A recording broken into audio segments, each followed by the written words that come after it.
All right, all right, all right. Welcome to this episode of Warrior Week Parables from the Pit, episode number 8. My guest today is Kevin Voisin. Kevin, how you doing, brother? Doing wonderful. Thank you. Okay, great. So, it's actually the morning of Warrior Week 43. We're about to start Warrior Week 43 right about an hour from now. I am so ready for first contact. I actually collided the fuck out of my Uber driver because I'm just so ready to What happened? bite in. What happened? We were talking about weight loss, and he's like, "Oh, I'm just waiting for liposuction." I said, "Hey, why don't you just get fake tits and it'll cover your belly?" Nice, nice. How old was this? Was this a guy or a woman? It was probably about a 40-year-old dude. 40-year-old dude? Yeah. I know. White, black, Mexican? White guy, Persian? long ponytail, and he just about fell out of his chair. He didn't know what to do, and I was like, "Oh shit, I guess I'm ready for Warrior Week." Nice. Let's go. Nice.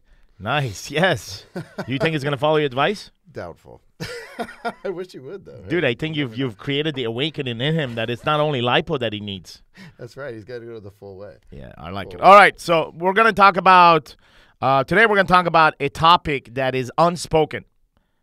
Yeah, that's what we do here. We talk about unspoken topics, and we talk about these topics in a way that is completely raw, open, and there is nothing to fucking hide about us, about the topic, about you listening. Everybody's going to get pulled into this shit. Inside of this, some people may say, fuck that, I don't want to hear this shit, this is all fucking stupid, blah, blah, blah, blah, blah, and that's fine. You can go clear your ears, and once your ears are clear, you can come back and listen to the message that we have here. The message here is not take a baseball bat and beat anyone up or ourselves. The message is here is talk about unspoken fucking conversations. Unspoken topics between men. Unspoken topics between men and their wife and their kids. And thinking that, okay, this dust underneath the carpet, it's fine. So today's topic, it's going to hit home for a lot of guys.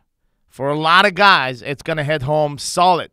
Kevin, I would say, man, I've spoken to about over 1,000 guys this year alone. Just conversation, right? And where they are in their marriage and why they want to consider Warrior and why should we even consider having them at Warrior Week. And I would say there is about 30%. Again, this is just approximately, right? But I would say there's about 1/3 of my conversation that has been on this topic of restriction from religious background to a marriage to being a hostage of both the structure that they've grown to love in terms of appreciation for God and as well as the woman they fucking married. In the process, realizing that what the fuck am I doing? Am I even real inside of this relationship? Why did I get married? Why do I have kids? And why does this all seems to be a big program that I need to be part of? Who the fuck says life is a program that I have to be part of? And why can I have the freedom, right? So ultimately, when a man starts shaking, and these 30% people I'm talking about, it's where a man feels violated at his freedom, right? So there's violation to his freedom to feel and be and live. Yes, we have the basics freedom here in this country. But then there are a lot of men that are not free in their heart. And they're just broken and unspoken. And yet life goes on pretending that one day, things will be good. So we're going to talk about this, man, particularly through your experience. You came into Warrior Week 22. I remember I was in Montreal that day. And I spoken to you and spoken to Nick and a few other guys that came into 22. I particularly remember our conversation, and my wife recalls our conversation as well because we were traveling to this place called Mont Tremblant to do kayaks, and I had the interview scheduled at that time. So I've pulled on the side of the road at a coffee shop, asked my wife to go have a coffee while I have the hour interview with you in the car. And I said, yeah, I have an interview with Kevin Voisin. And she speaks French as well. So she's, oh, yeah, does he speak French? I'm like, yeah. So she remembers the name. And obviously you come to my house multiple times. You met her after. But I particularly remember that shit, man. And I remember our conversation. And I remember all the fucking details of a conversation. I'm closing my eyes right now and just recalling the pain and why you were knocking at the door. I remember your conversation about your mom. I remember your conversation about your dad, particularly about your dad. It got really emotional when he came to your dad. And then also about your kids, man, how you love them and how you will fucking do anything, right? And at that time, you didn't know why you were knocking at the door, but there was something that's spoken to you. So why don't you tell us, man, like what was speaking to you? And inside of that conversation, just that conversation with me and you, what happened from there? Yeah, so I didn't know why. When I first saw the videos for Warrior Week, I was trying to copy them. I had a marketing company. I thought they looked really cool, and I was like, hey, I want my designers to make shit this cool. I pressed play, and in order to copy it, I had to watch it. Like, I had to listen to it. And I remember, like, 3 minutes into the video, I'm fucking crying. And I'm connecting with something that's from my past. Because at this point, I'm in a new marriage. But everything that Garrett was talking about had happened to me in my first marriage. And he really described the pain and the trap that I was in. Because I grew up with an abusive mom. My father, when I talked to you, had just died. And my dad was always the one who saved me. Like, my dad, the ancient Romans believe that you aren't really a man until your dad dies. Sure. And I don't agree with that, but I definitely understand why they do that. But because once dad dies, there's no safety net. You're the fucking man. That's it. There's no one to ask. Go. And I was feeling the weight of that. And as I watched this video, I'm feeling the pain I experienced in my life. And I just felt trapped, and it was crazy because the trap hadn't sprung yet. Like, at the point where I was in life, actually things were going really well. I'd figured out how to get in touch with my kids. I'd figured out how to find a marriage that really worked for me. But my response to an abusive mother was, well, if I'm just good enough, if I can just excel at everything, then she'll have to accept me. Then she'll have to know I'm good enough. So I was great at sports. I was great at academics. I started college 2 years early. I played on a college soccer team when I was 15 years old. Like, this is fucking insane. Mm-hmm. But it was never enough, never enough, never enough. But that put me into this perfection game. So you combine that with a strong religious background. I was Mormon at the time. I'm not anymore. But it doesn't matter, Mormon, not Mormon. Like, all of the fundamental religions kind of do the same thing. They push you into this perfection game. Mm-hmm. And that was my game, and I was fucking good at it. And not only where I wasn't perfect, I could lie to cover it. And that's what I've come to realize now is, like, perfection is a liar's game, period. And when you play it, like, when you play the perfection game to win, you played a lie. Yesterday, we're recording podcast with Jesse Yule here, and we and this is in episode 7, the previous episode. We talked about this, that there is no perfection in your leadership at home. So fuck you. No, there's no perfection in anything. Like period. Like, you show me something perfect, and I'll show you a fucking lie. Beautiful. So yeah, dude, you come in and you drop the pain, right? Part of it is you lost your father now, right? And so that was painful. I remember that. But the deeper pain that you were carrying, and you carried for fucking years, is this unspoken story of you and your kids. It is a story that is told from someone else's mouth and not yours, and it eats you from the inside, and yet it's so fragile because you're dealing with kids. So you don't want to really do exactly what the other person is doing, which is brainwashing the kids. So I'm particularly referring to your divorce, what led to the divorce, sure, how you felt inside of this marriage, and after that, how this unspoken story, until today perhaps, was never even fucking told to your own kids because you just didn't want to become the guy that is brainwashing, right? And yet your own kids were being brainwashed against you, and you had to live with that shit and prove, like physically prove, that I'm going to break these stories. And what you did, what you're going to share with us, because I know exactly what you did.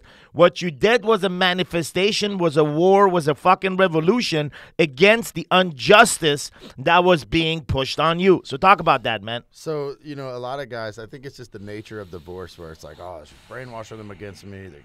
My ex-wife has the kids. And, like, I want to explain the level to which this was happening, because I think it's important that this isn't just a typical, your dad's an asshole. So we were married very young. Neither of us had graduated college. I was 22. She was 19. 3 years later, we had a baby. 3 years later, we had a baby. 3 years later, we had a baby. We had 3 kids. Our marriage was really emotionally dead, I would say 2-3 years in. At a point, I realized that she was never going to open up. It was always just going to be what's supposed to. Like, we shouldn't have arguments where we're quoting prophets at one another. That's fucking retarded. Okay, so we're going to put a stop right here, right? Because we're not going to brush over this and then continue with the rest of the story. This is where the fucking fundamental problem is. This is where the fucking fundamental problem is, and I'm going to describe to you. You're brought up under certain religious instruction, which is beautiful, right? No one is questioning none of that shit. Inside of that, you're put in with another human being, specifically a woman in this case, right? Sure. You get married, and it's not your feelings that drives your life. It is a checklist, and it is certain laws that must be in place in order for your feeling to rise. And obviously, that's an impossibility. There could be no feeling around just cold facts, right? Right. Here are the facts. Follow these facts and shut down your feelings, because your feelings are going to tell you everything against what you're supposed to do. Your feeling is going to go against this checklist. And so you go along, and many go along for years, living with each other, having 9, 10 kids, looking back and saying, well, fuck, we lived 60 years, but then we fucking built a life with each other. And I often say that, building a life versus living a life, completely different thing. This is what my father told me at my wedding. I specifically remember my wedding. I was in Montreal. We got married, and my father went on the podium, and he gave a speech in Persian. And I specifically remember what he said, and this has stayed with me ever. Whenever I'm going through some rough times and anything that happens inside of my marriage, I can always recall this bomb that was dropped on that day, and I kept telling people this most of my life. My dad said, living with someone is easy. It's easy to live with someone. Building a life with someone, it's not easy. And those are committed to building a life. Because I can tell you, there's a lot of people that are fucking committed and get married. And you can quickly see that none of them were actually committed to build a life. So they either get divorced or they get divorced emotionally. There is an emotional divorce that takes place. There's a separation and a gap that takes place because the feelings are not expressed, particularly in the case of men, because, I got a penis, so I can only talk from that place. Particular in the case of men, the feelings are not described. The feelings are not let out. There's no flow of these feelings, and there's the lying that begins internally that this is okay, and the processing of keeping the feeling inside, which over time creates a fucking snowball effect and creates this massive gap between you and the person that you loved or you love, and that you declare in front of God that I will be with this person for the rest of my life. You made a big-ass commitment that day because your feelings, you were letting them flow that day. On your marriage day, your feeling was fucking flowing. Yes, I will be with this woman for the rest of my life. I'll love you. Comes in 6 years later, 10 years later, 20 years later, and you find yourself with the same woman, yet not able to communicate a fucking word about your feeling. All you're talking about is the list of logistics and responsibilities around the kids. Oh, here's what we're going to do. Here's how we're going to go on vacation. Here's what the kids need. Here's what the kids need to go for school. This is what the kids need. Or this is what the kids need to do for church, and blah, blah, blah, blah, blah, blah, blah. No fucking conversation about your feelings. What are you hearing from this, Kevin? Like, how is this resonating with you and how you were operating inside of this marriage? And this is not to put a blame on your ex-wife or anybody. Don't give a fuck about that. She was trapped the same I was, because you get in and you're like, hey, I love this woman. I loved her. I mean, when I met my ex-wife, there was like some new form of gravity around me. Like, there was something new inside of me. And hey, what do you do with that? Well, we get married, and when we get married, we got married. Well, what do you do next? You have kids, and there was just a checklist. Well, you go to church, and you do this, and you buy a house, and you clean the house, and you cut the grass, and what happens is you stop living your life, and you stop seeing who you are, and you start to become the list. And because you're checking the list, you actually feel good about this. I think that's the most fucked up thing about the whole situation is while it's happening, you don't feel bad about it because you're like, yeah, check, check, check, check, check. I'm a good person. I'm a good person. I'm a good person. Until one day there's this empty fucking feeling that comes of like, I'm a perfectly good person and I fucking hate it all. Like, what does that mean? Like, okay, I have a house, I have grass, I have a dog, I have kids. So what? Is it the house that I wanted? Is this the marriage that I wanted? Am I the father I want to be? And you've never asked those questions because we've been so obsessed with just doing the shit we're supposed to do. Yeah. And that's where I found myself in my first marriage of being surrounded. I mean, I was an elected official. At the time that I got divorced, I was an elected official with almost 15,000 constituents. I was a leader at church in every way. Like everything that I did, I led. Very often in 3 hours at church, I was the person presenting in all 3 hours. I was a leader in my family, my extended family. I was a leader in my extended family. And when I was alone by myself in the dark, I felt fucking alone. I mean, I was surrounded by people, but the reason I was alone is I wasn't really myself. I was Kevin at church. I was Kevin at work. I was Kevin on the road for work. I was Kevin with my kids. I was Kevin with my wife. I was Kevin with my mistress. I was Kevin with, there was 13 or 14 of me running around. And what I realized is I had fragmented myself to check all the boxes. And for a long time, I hated myself. I was like, why would I do this? No, because I thought that was the right thing to do. Like, I've forgiven myself now because I realized, like, I thought that's how you won. How do I win? I check this box. Well, to check this box, I've got to become this guy. Well, I can't always be that guy. Okay, I'll be that guy when I'm with these people because that checks this box. But pretty soon, there's 13 Kevins, and the actual me is fucking lost and alone. I remember walking out of my divorce. It was like my divorce was crazy because my ex-wife, I had cheated on her and admitted to it. Okay. I was not going to lie about it, which was a big source of our conflict, in the religious situation we were in. What I was supposed to say is, I'm so sorry. I'll never do it again. Let's get back together. And I wouldn't say that because I finally was like, no, you know what? I did this. It's wrong. It is wrong. I should not have done this. It was a fucking coward's path. Like, I carry coward's baggage in my life right now because of the choices I made at the end of that marriage. But that does not make that marriage fucking right.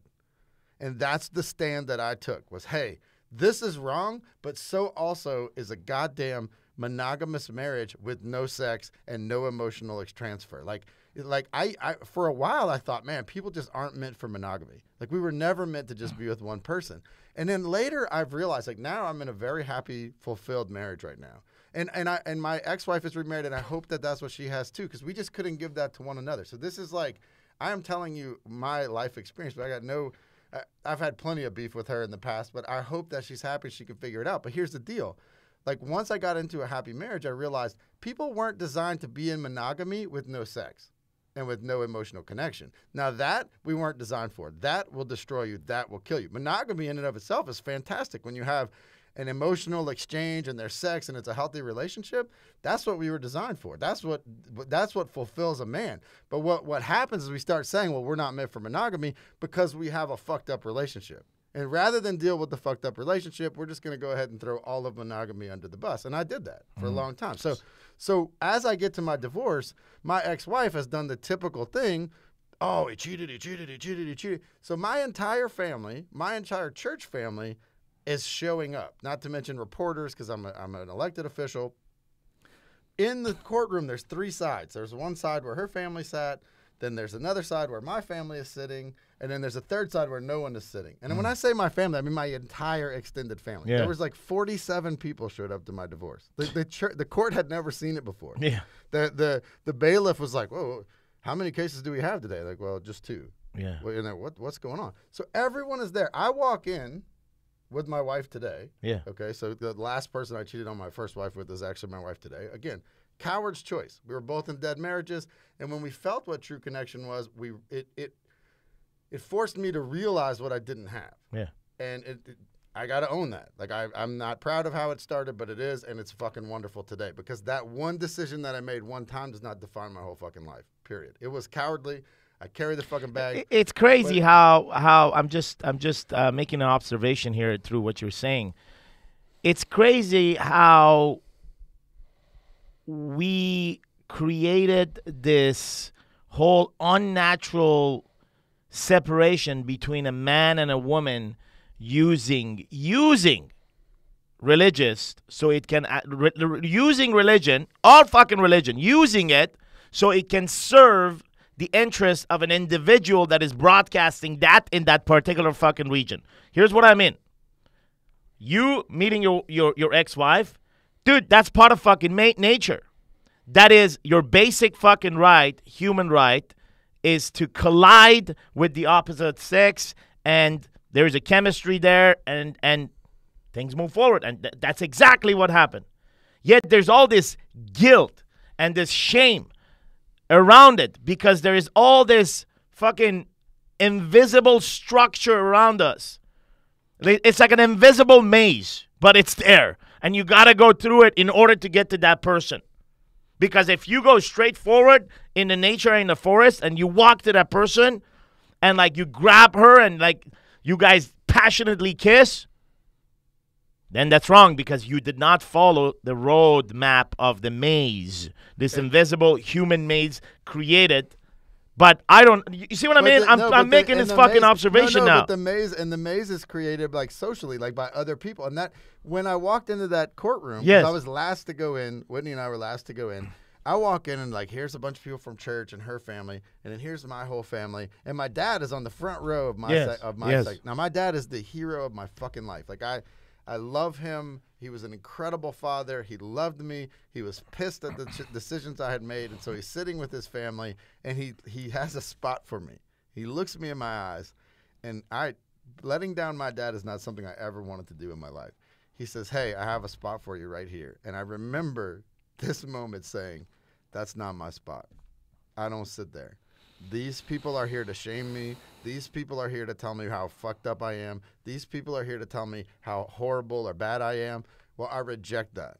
Yes, I made some cowardly choices. Yes, I've made some decisions that I'm not proud of, but fuck you. And so I went and sat on the third side all by myself. And then Whitney came with me, and I just sat there. And as I'm sitting there, I'm realizing I feel fucking good. Like, I feel good. Like, I'm okay with sitting by like, fuck all the invisible social structure. Fuck all the shame. Fuck all the guilt. This is where I belong. I got here in an ugly way, but I am where I belong finally. So we get up. I'm completely honest in court, right? Like, just absolutely completely honest to the point that they asked me, when did the relationship turn romantic? Which I think means, when did you have sex? Apparently you can't say that in court. Sure. And I got confused. I said, well, Whitney's the first hand I ever held. I guess we got romantic when we were 12. And then, eventually there's, life brought us back to, no, we mean, romantic. And finally I figured it out. I was like, oh, okay. Right, this is when it happened. But I saw it. I think in that moment I saw that invisible guilt, that invisible pain, and I was able to walk out. I walked out of the courtroom. We went to a coffee shop. Yeah. I was divorced. And I remember looking into Whitney's eyes and saying, from now on, there's one Kevin. There's one fucking Kevin. Like, I don't care who likes me. I don't care who doesn't like me. There is one Kevin. So let me tell you some stuff that I've been kind of holding back from you because I'm not playing this game anymore. And then we had a deep conversation. And I think the thing that's driven our relationship to this point, and the thing that makes me so happy, is that we're able to talk about it. Like, there is one me. If a hot chick walks by and I want to chase her ass, I'm able to talk about that with my wife. In fact, in specific, I remember when the first time that ever happened was we're driving to Florida, bringing the kids to Disney World. Yes. And as I'm standing in this gas station waiting to pay for whatever, the gas or whatever, this really hot chick in a very short shorts runs by. Yes. And of course, I have the thought that every fucking guy has, like, holy shit, that was a nice ass. I'd love to touch that. And then I look up, and there's my wife. Yes. Right next to me. here's what's different about this marriage than anything else I've experienced. I don't have guilt or shame. I actually see her looking at the same ass. Yes. And I was like, hey, wait a second. Are you looking at her ass? Yeah, man, that's hot. And it hit me. Like, of course it's hot. Like, yes. Now, what makes me a loyal, good man is not that I saw a hot ass and I want to touch it. It's whether or not I actually touch it. Yes. It's whether or not I actually act on that. And it's a concept that we talked about, again, on the last podcast as well, which is the facts are that the ass is nice. That is a fact. You cannot argue with a nice ass. It is what it is. I don't give a fuck if you are from a very strong religious background. I don't give a shit if you live in the forest or have lived in the forest for the past 60 years and never seen any other human. I don't really give a fuck. As long as you're a man and there is an ass and this ass is a nice ass, the fact is the ass is nice. We're not talking about a male ass. If you're interested in that, that could be another podcast that you could subscribe, and there's nothing wrong with that. But in this case, we are talking about a particular female ass, and you are the alpha, and you recognize the ass, and you go, ass checked in your brain. Ass check, microphone check, ass check. Facts. Now, what is the truth? Well, the fact is that you saw a nice ass. That happened. The interpretation that you make out of that happening becomes your truth. And I think, like, I used to think my first marriage, I always thought that, like, okay, I'm married. I remember very vividly getting married and then being like, cool. Like, there's not going to be any more temptation. There's not going to be more, like, when a hot girl walks by, I'm just going to think about my wife. And I remember, like, this is what I'd been taught. This is what it is. Now I'm committed 100%. And I remember, like, the first few times that the hot girl walked by. So the hot girl walks by and I'm having this thought. And I remember feeling like, oh, shit. Like, this is supposed to go away. Like, I'm married now. Like, how am I having this thought? Like, how? I don't get this. And so in that marriage, we didn't serve one another. I was a terrible husband to her. She didn't serve me as a wife. So that thought was allowed to linger and linger and linger. But I encouraged it at a point. What I find that's different now, so today, fast forward to today, I'm in a very healthy, happy marriage, and a hot girl walks by, same thought. Same thought. The difference now is there's another thought. And the other thought is, hey, motherfucker, you have something special. Like, you have something incredible. Maybe let's stop this thought process and go back to what matters. Yeah. And that's what's different in that I didn't get that for a long time. I felt so much guilt and shame about the thought. What's crazy is the guilt and shame actually amplified the thought. Most men would be even afraid to even go here and just share this. So they would say, no, I don't look at other women, or I'm not seeking, or if it happens, but I'm not entertaining. There's all kind of fucking stories around it. That's the biggest lie, like, you hear about, like, people who cheat. Is like, oh, it just happened. Fuck you, it just happened. Like, that shit does not just happen. Like, as someone who's cheated, that shit does not just happen. I mean, you get chills, you get nervous, you think about it for a long fucking time before you actually do it. Now, maybe that particular event, that particular time just happened, but there was a whole lot of you leaning that direction for a long time before it happened, because it's fucking scary. And because it's a big fucking move. And anybody says, oh, it just happened, like, fuck you. And when the same thing, I think the same kind of thing is with, like, porn. Yeah. And for me, like, when I got married, like, now with Whitney, a very happy marriage, but, I have a sex drive that's, like, out of control. So from time to time, I'll watch porn to take care of myself. And I used to hide that. Like, coming up from a really religious background, yes, I would just hide. I'd go down in the bathroom, like, downstairs by myself. Yep. But she knew. Yeah. And it's funny because the way she would out me, she's like, hey, did you just watch porn? No. Okay, let's have sex. Yes. Like, right now. And over time, it took months of her catching me and me lying, me catching me lying. And finally, she's like, look, I know you do it. Why are you lying to me? It doesn't hurt me that you do this. It hurts me that you fucking hide it. Yes. Like, you hiding it is destroying the trust in our marriage. Now, I never cheated on my wife, and we've been married over 18 years now. And I don't know. I don't know how you operate when you cheat. Because I haven't done it. I don't know what pain you can cause. I don't know what impact that could leave. Like I can only hear this through the experience of thousands of guys that have come in through Warrior Week, not because necessarily they cheated on a wife. In some cases, they were, and so you obviously have more experience from that side. But the way I fundamentally see this, right, cheating or anything else, when you have an agreement and there's a violation to that agreement, nobody wants to fucking feel violated. Like, think about this: you come home and you open the door, you get in, and all the furniture is like messed around, and it looks like someone's in the house, and you look around, you look everywhere, and quickly you realize that, okay, someone has came in and robbed your house, right? They're gone. There's a minute of panic. You call the cops or whatever. Then you go outside. Police comes in. They take a report. Maybe they stole some jewelries or whatever, your guns. And maybe they didn't get anything, and everybody leaves. You go back to that house. That house is never the same, at least for a while. When you go back to the house, you feel the house was violated. Like, motherfucker, this is my house. It's now been violated. It's been violated. Someone came to my motherfucking house and put some shit around. So there is a weird fucking feeling that goes on. And it creates tremendous amount of sadness, guilt, shame. You want to run away. Is this feeling of being violated? Well, and that feeling, everybody feels it in the house. Yeah. Like that, you can't shake that off or wash that off. No. Your spouse knows. Yes. Now, she may not know what happened or how it happened or in the particulars, but she knows. Like, yes. She feels it because that feeling is there. Your children know. Your children yes. absolutely feel this tension. Your children absolutely feel this distance and this space. And so many guys who are cheating on their wives also lose their relationship with their kids. Why? Here's the crazy thing.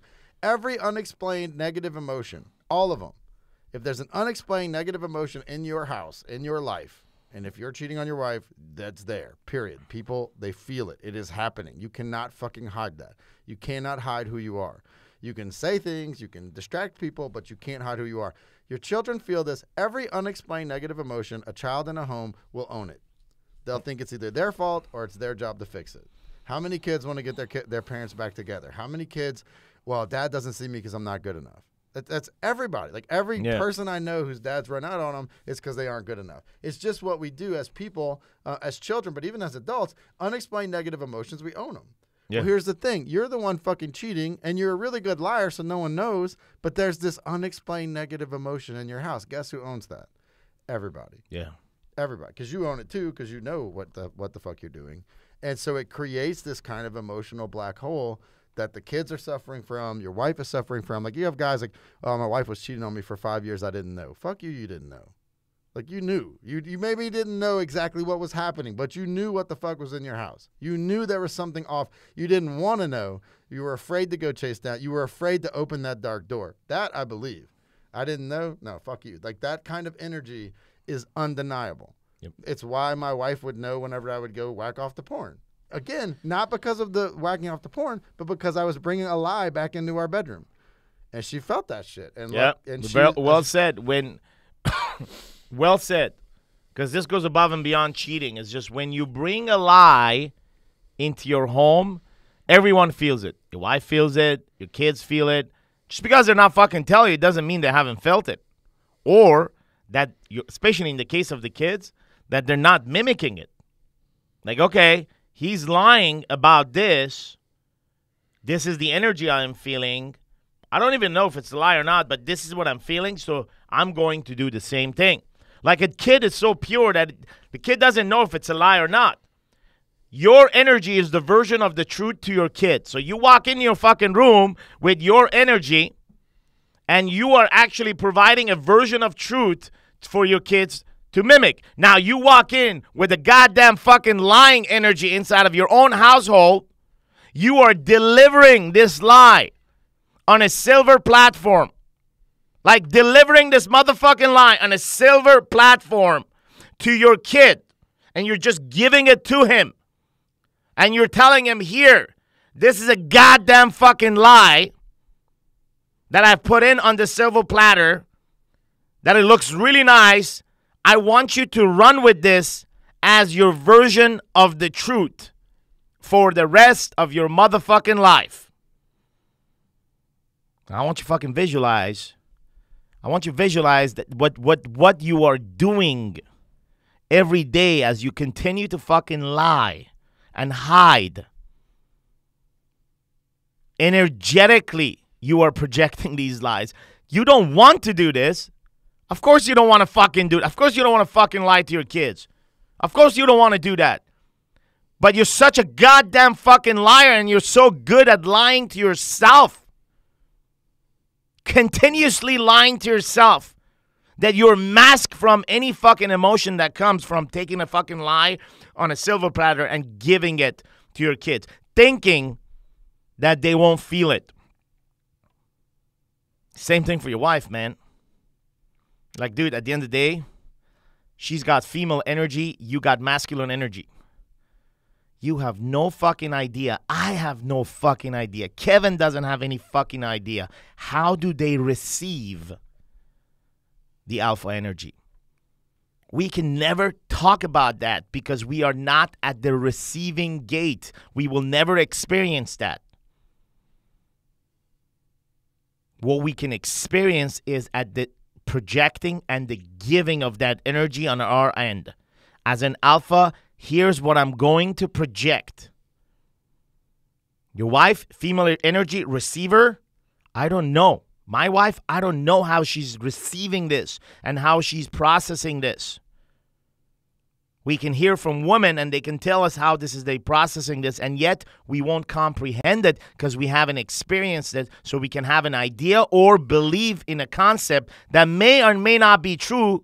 That means simply a fact, but it's not our truth. So the only thing is on control is the projecting energy. I project this alpha energy. That's it. And I receive female energy. That we can talk about. On the receiving end, on the female energy, we can talk about. But the point is, you are the giver. Like, it starts with you. It starts with your energy. Your alpha energy introduces you before you even walk into a fucking room. Before you walk into your house. So ask yourself today, what lies are you putting on a silver platter and you're giving it to your kids and your wife? And just take some time to think about this. And whatever you visualize and you see on the fucking silver platter, just take your fucking leg and just kick the shit out of the silver platter and stop fucking lying. We keep saying this here at Warrior Week, this experience that we're about to start at Warrior Week with 10 men coming into this experience. All 10 are goddamn fucking liars. All of them. Despite going through a process of training for about 30 days now remotely. They are all fucking liars. They're not bad people. They're not bad dudes. They're like family men. Businessmen, guys that actually put food on the table for so many others. They are men of good that are lying to themselves. And the liberation of these men begin inside of this journey called Warrior Week. For most people out there, they think this is a physical journey or this is some kind of shenanigan. This is an experience that is architected in a way that you'll never fucking know unless you come here and you experience it, period. It will never be revealed. There will be never, ever, ever a guy that will be able to explain to you what this is because it's an experience. And whatever he explains to you would always remain a fucking concept to you until you experience it. Just like the female energy that I talked to you about. We can never experience that. So inside of that, we can only believe in concepts. And so as you walk into the structure called Warrior Week and you come in and you recognize that telling the truth is a fucking art, but there's a science behind it. There's a blueprint and a mechanics behind it to stop your goddamn fucking lies. There is training that is required for you to become an elite elite man at stop fucking lying. That's right. Here, we train you on two things. How to stop fucking lying and how to tell the truth all the time. That's what this training is all about. And we train it from a place of experience. This is not a place where, you're coming to become an athlete physically, or to become a man of God, or to become a family man, or so productive in business and production. This is a place where you come and experience having it all at the same time. That in order to be a man of God and a family man and a businessman, and as well as taking care of your body, you don't have to sacrifice one area for another one. And you get to live this game every single day. You gamify life. And you put a purpose and a meaning behind it. And this purpose and meaning is now driving you to operate and make sure that the game is played every single day. Because without a blueprint, without training, we are all fucking liars. I'm a liar. Kevin is a liar. Garrett is a liar. This entire brotherhood is a fucking liar if we don't train ourselves every single day. Every day is fucking training day when it comes to stop fucking lying. And it will never stop. Yet, when you live in the truth, you feel this tremendous amount of power. For the first time, you actually experience power. And you can transcend that power through the energy that you have in your household, in the line of business that you're in the communities, the churches, the religious structure that you may or may not be part of, in your direct conversations with God, the universe, hearing the voice clearly, and then loving others and serving others.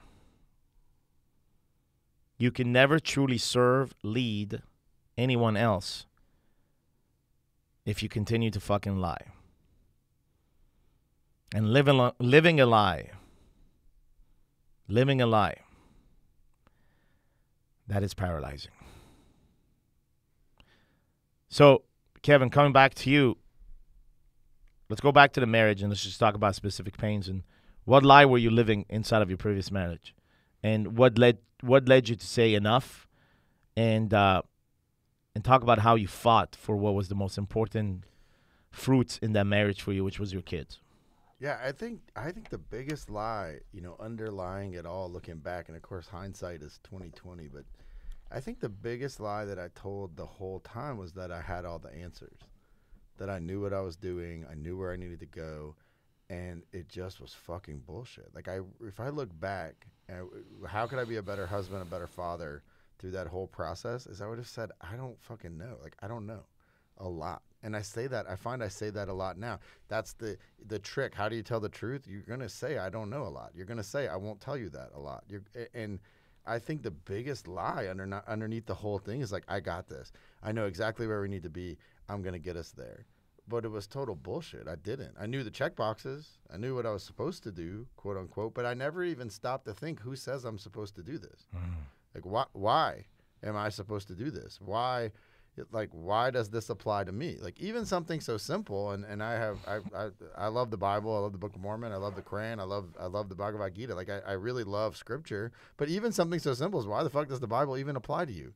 It was written to a group of chosen people. Are you them? How do you know you're them?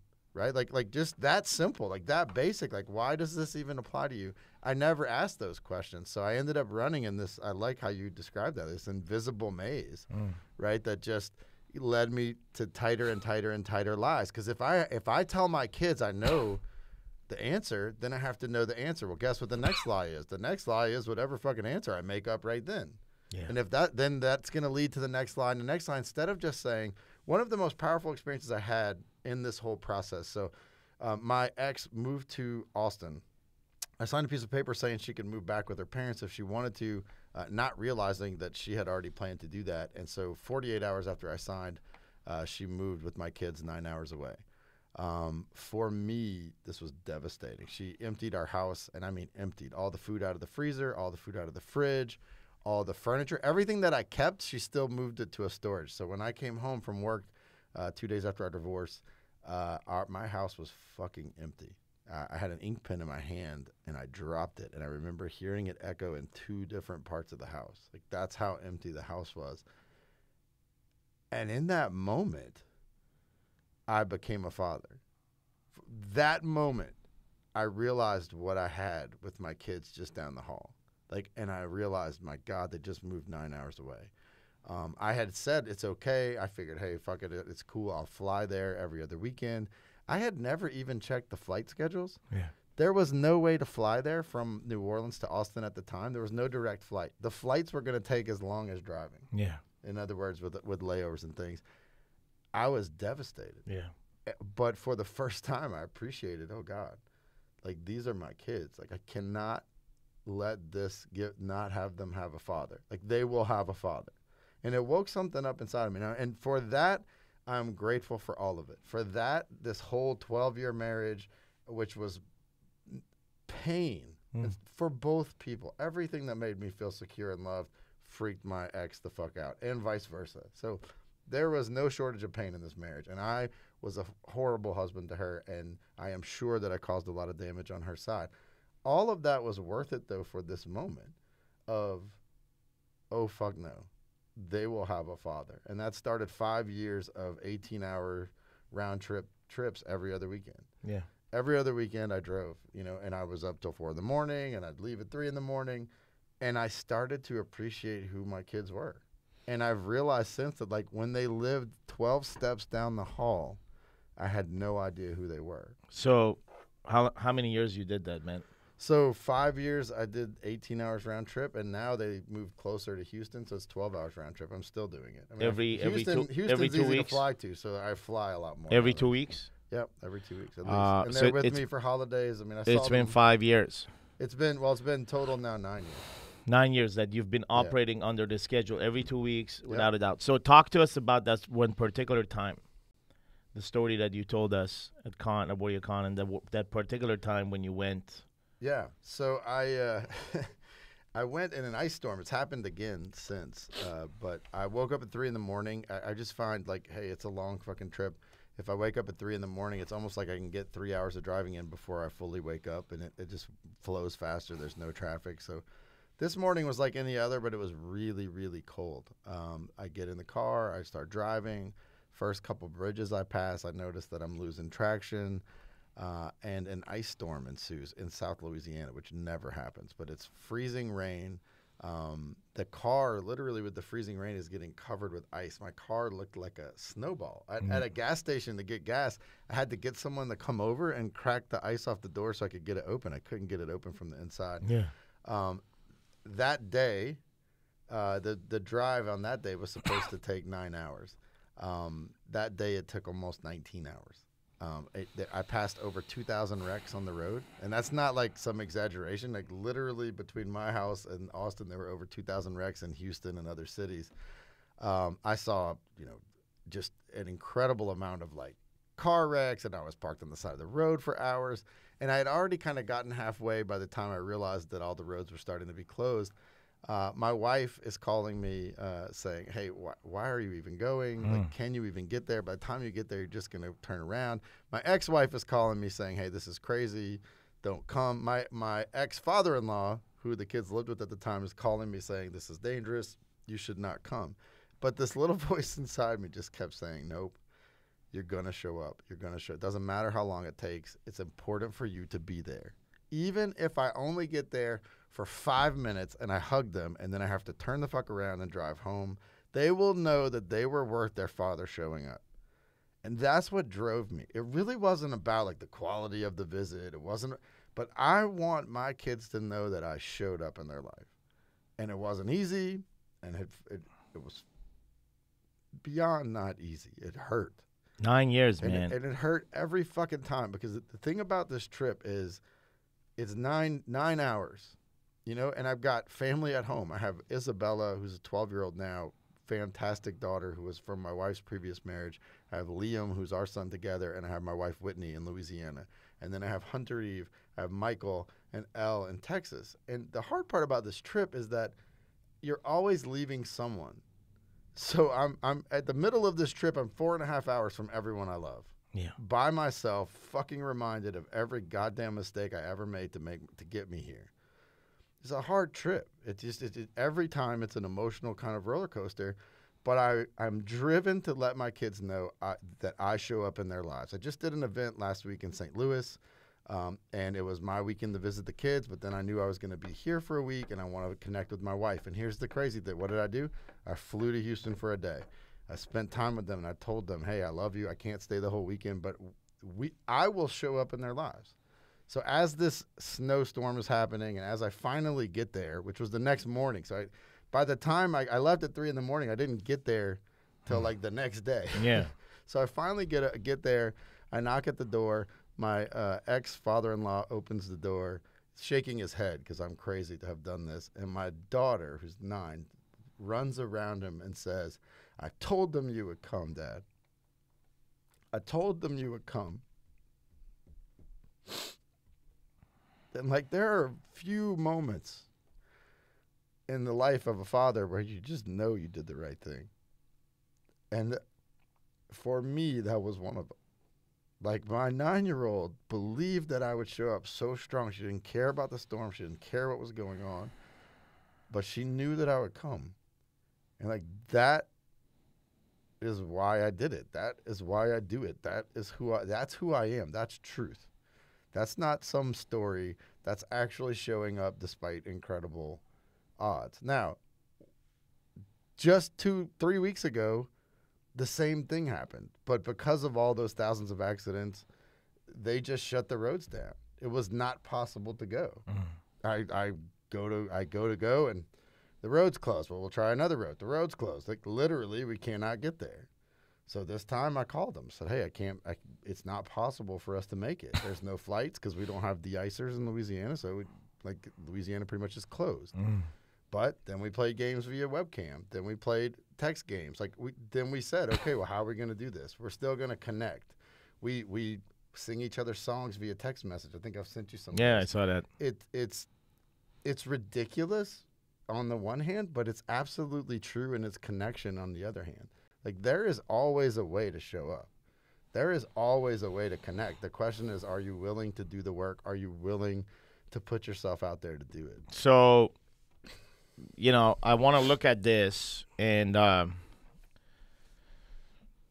most men would say, hey, man, dude, you're sacrificing 9 years. I would say, fuck that. You're not sacrificing shit. You're doing exactly what you want.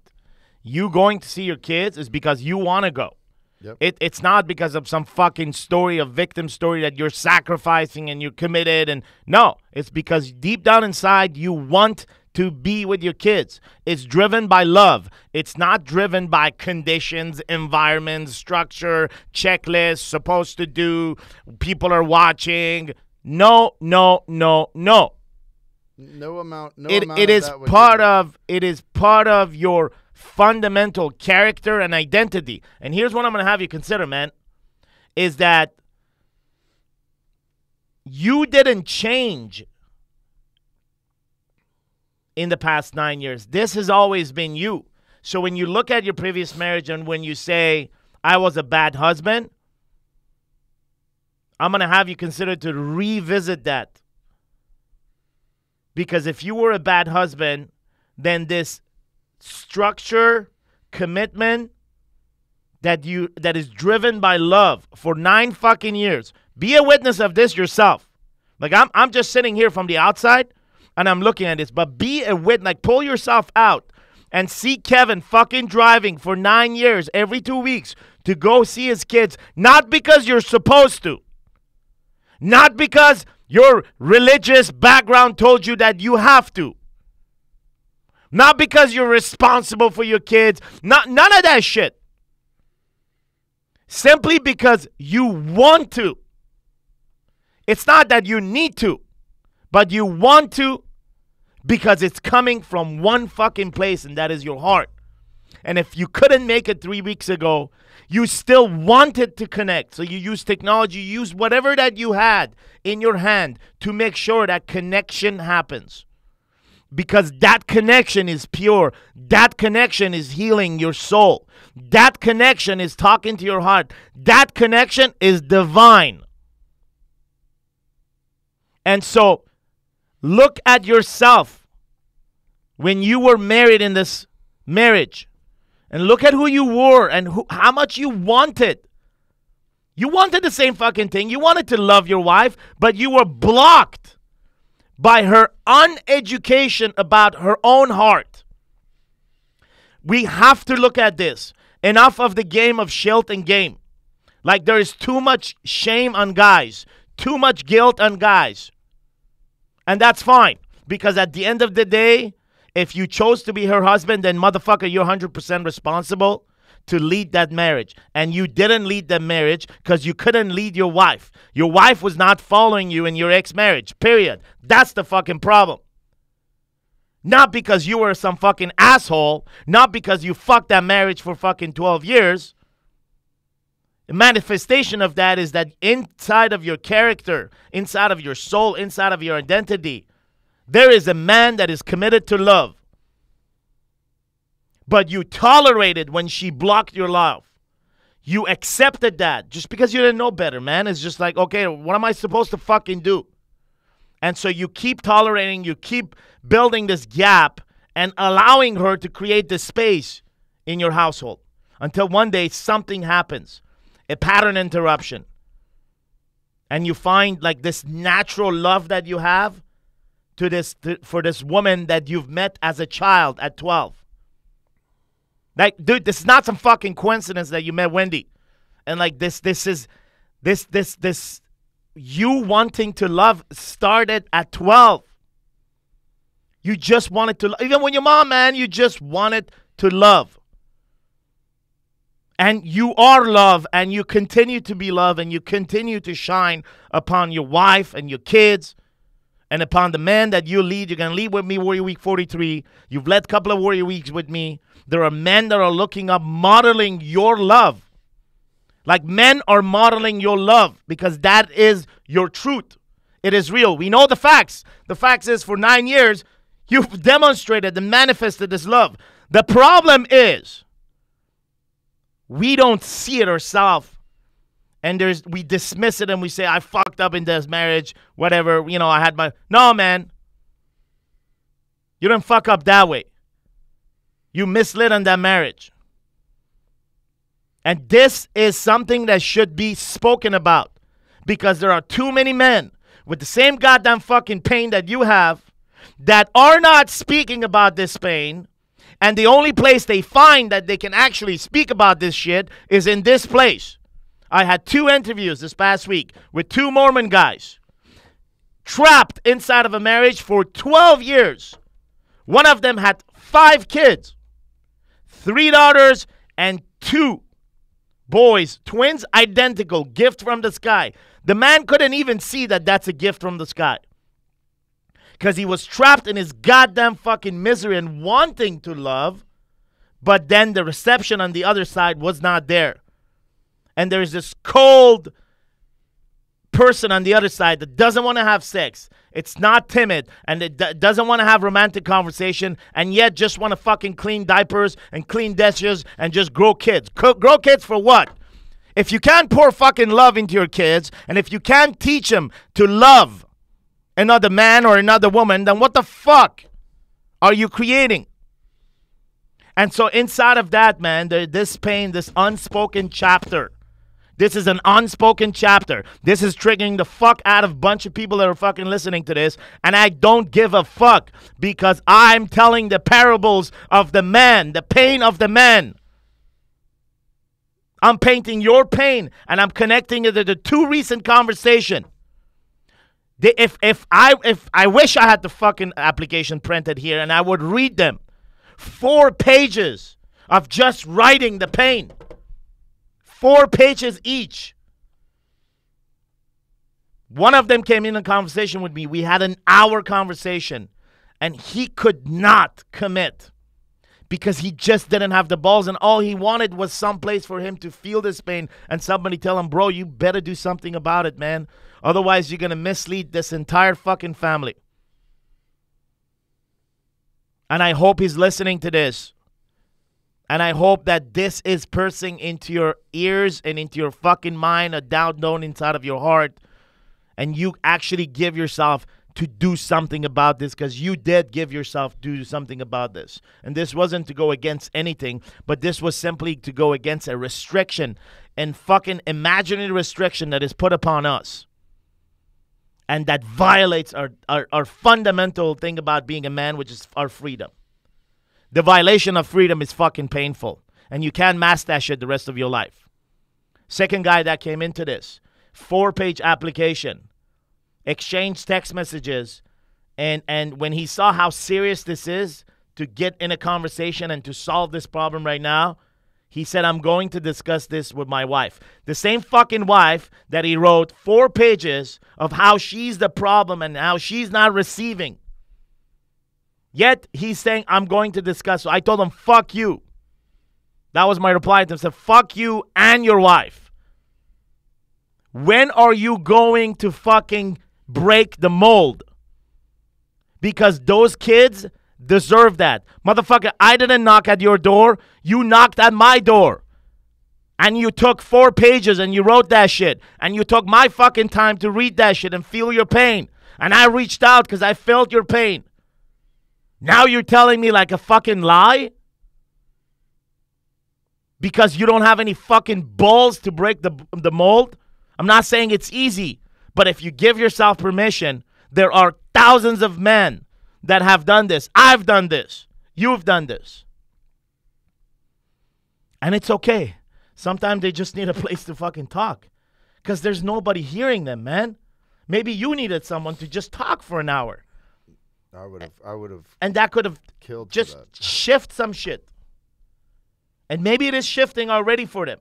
Maybe the fuck you that I said to this guy, to him and his wife, maybe that's shifting something. Dude, like, I'm not saying fuck you to the guy. I'm saying fuck you to that violation of freedom. I'm not saying fuck you to his wife. I'm saying fuck that imaginary net that we put on ourselves and we consider ourselves a captured fucking species. A imprisoned person in an invisible fucking prison that we created for ourselves. So look back and know that what you've done for that 9 years and continue to do has always been part of you. Has always been part of you. Even going back, because who Kevin is and what Kevin is just love. Kevin wants to love.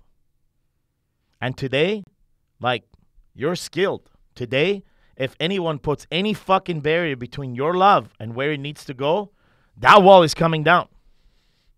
And quick. No question. Malcolm X said, no man can give you freedom. If you're a man, you take it. And that, I'm not afraid to take it anymore. I will have my freedom. And that doesn't mean I hurt anybody else, but it means don't get in my fucking way.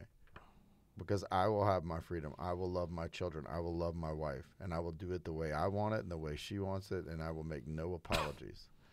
I think that's the fundamental difference between me now and me when things weren't right, is I don't give a fuck about the invisible rules that you put on me.